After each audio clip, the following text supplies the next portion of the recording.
খসড়া ভোটার তালিকা থেকে বাদ পড়তে পারে 28 লক্ষ নাম। ডিজিটাইজেশনের প্রক্রিয়া প্রায় 28 লক্ষ ভোটারের তথ্যের ম্যাপিং সম্ভব হয়নি, যার মধ্যে 9 লক্ষ আবার মৃত ভোটার। বাকি 19 লক্ষ নাম ডুপ্লিকেট বা শিফটেড হিসাবে চিহ্নিত, এমনটাই উঠে আসছে তথ্য।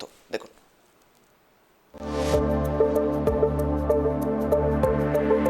ভোটারদের থেকে পূরণ করা এনুমারেশন ফর্ম সংগ্রহের পর ডিজিটাইজেশনের কাজ চলছে জোর কদমে।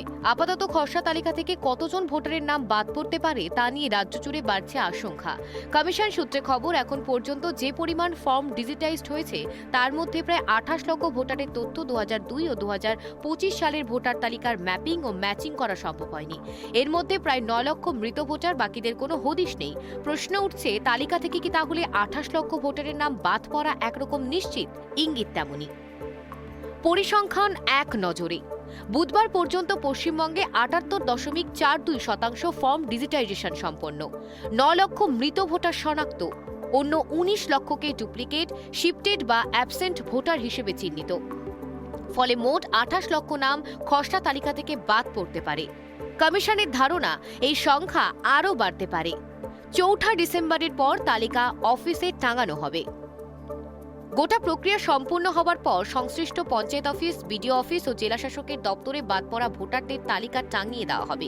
যদি কোনো ব্যক্তির নাম ভুলবশত বাদ যায়, তবে তিনি ইআরও, এইআরও বা জেলা নির্বাচনী আধিকারিকের কাছে অভিযোগ জানাতে পারবেন।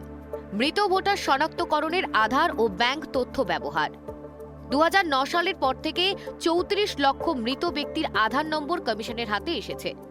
পশ্চিমবঙ্গের 13 লক্ষ নাগরিকের আধার নেই। রাজ্যের সমস্ত সরকারি ও বেসরকারি ব্যাংকের কাছ থেকেও তথ্য সংগ্রহ করছে কমিশন। যেসব অ্যাকাউন্টে দীর্ঘদিন কেওয়াইসি না হয়, অ্যাকাউন্টের তথ্য রয়েছে কমিশনের কাছে। বিধবা ভাতা, সমব্যথী প্রভৃতি রাজ্য সরকারি প্রকল্পের তথ্য মিলিয়ে দেখা হচ্ছে। কমিশন সূত্রে জানা গেছে, অন্য জেলাগুলির তুলনায় কলকাতায় ডুপ্লিকেট, শিফটেড ও ডিলিটেড ভোটারের সংখ্যা বেশি। পাশাপাশি প্রায় 30% এনুমারেশন ফর্ম এখনও সংগ্রহই করা যায়নি। খসড়া ভোটার তালিকা প্রকাশের আগ পর্যন্ত তথ্য মিলিয়ে দেখার কাজ অব্যাহত থাকবে বলে কমিশন জানিয়েছে।